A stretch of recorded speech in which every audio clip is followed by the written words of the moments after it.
he must be punished.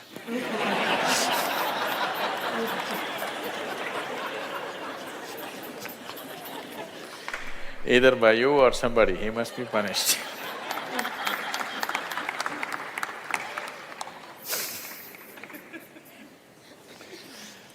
Oh, what kind of punishment do you normally give to people?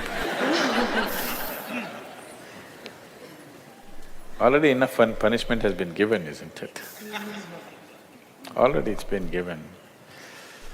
The ugliness, the nastiness, the silent treatment, everything has happened. So what more punishment you want to give? Your thing is there is no remorse on the other side.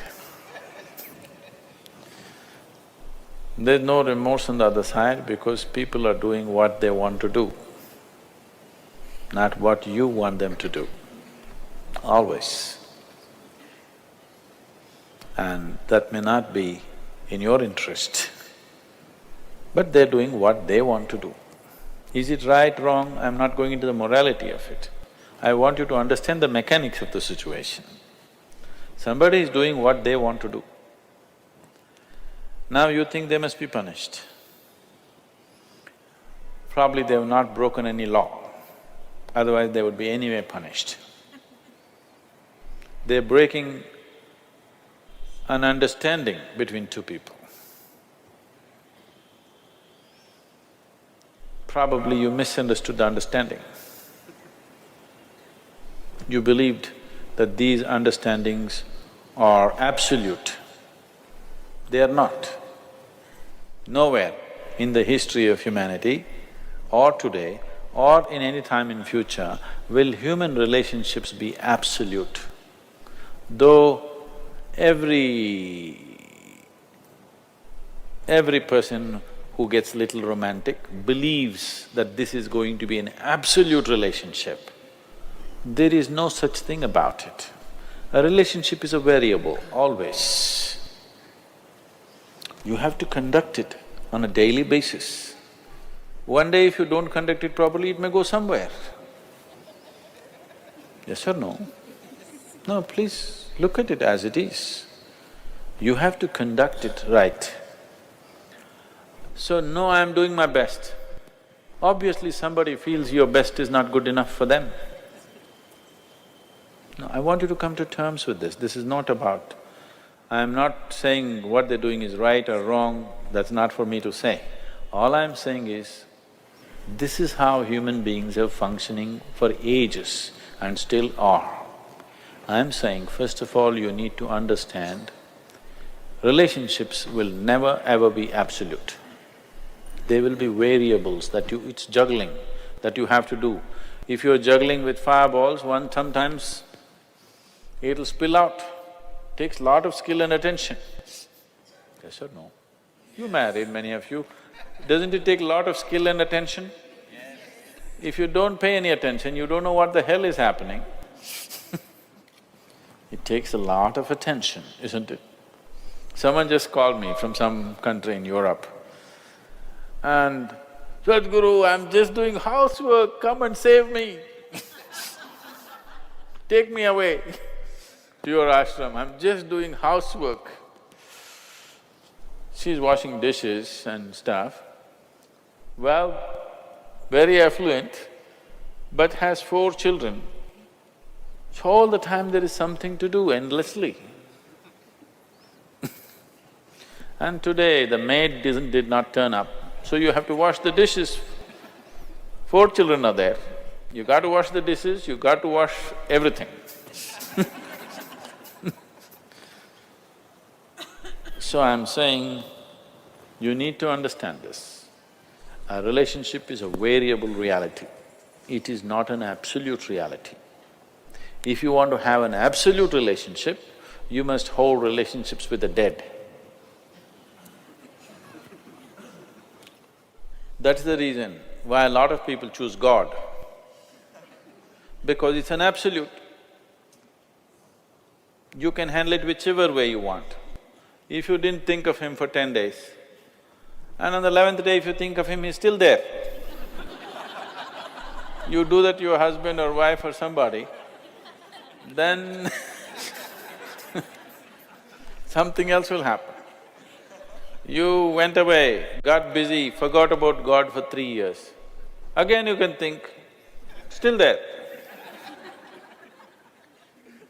So if you want to have an absolute relationship, you should not choose human beings. Human relationships are variables, needs lot of attention. So that's why some people decide in their life they don't have the time and the energy to manage such things, so they take another path where there is no such obligation. They close their eyes, they're by themselves, they don't care who is around them, what's around them. So you can't do that. I think it's best. In trying to punish somebody, you will only end up punishing yourself. They're doing what they want to do. It's best that you see what is it that you really want with your life.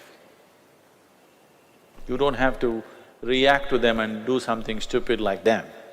You just have to sit down and look at this. When your illusions are broken, you're disillusioned right now, it's a very good thing.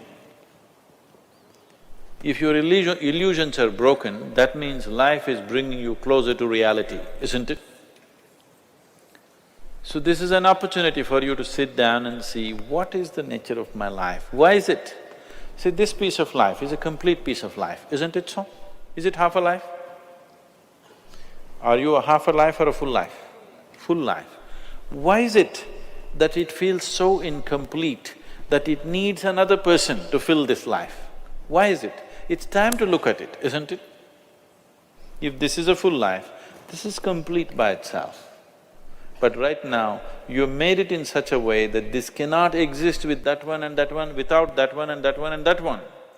So somewhere it's an incomplete life, or at least it has not realized the fullness of its nature, isn't it? This is a complete piece of life, packed with creator and creation together. Very great combination. If you… this is a time when life knocks at your door like this, it's time you look deeper rather than reacting and trying to fix somebody else. Punishing somebody else is not going to transform your life, not going to make your life beautiful in any way. Some sick satisfaction you'll have for 2 days, after that you'll feel guilty about that also. Yes, initially when this emotion is hot, it gives you satisfaction, after some time when you look back, you'll feel ashamed of yourself. So don't go that way. This is an opportunity. Somebody is opening up a spiritual dimension for you, really. Somebody is making you realize how fragile all these things are. They can cheat you, they can run away, they can divorce you, or they can fall dead, isn't it? If they fall dead, you wouldn't think that he cheated me. Would you think? No. But whichever way you denied, isn't it? The important thing is you denied something. How he did it is not the problem. He denied you something either by death or divorce or cheating or whatever you call it. But essentially you got denied. You can be denied only because you are in a certain illusory state of believing that this is half a life and it needs another half from somewhere. No, this is a complete life. If you blossom as a complete life, you will see relationships will be of a completely different nature. It will be more of coming together and sharing, not of extracting. It has to transform. If it has to transform, you have to transform. This is a great opportunity somebody has given you. Stop using this word, somebody cheated me. Just say somebody is pushing you towards ultimate reality from an illusory state. We must thank that person. We must be grateful. Instead of keeping you in an illusion, instead of keeping you in your life for a whole lifetime, so soon they're making you realize this. Otherwise you will know this at the time of your death. Yes. You'll know at the time of your death, when you're dying, I'm scared, why don't you come with me? You'll say, no. So at that last moment, instead of knowing, it's better to know now.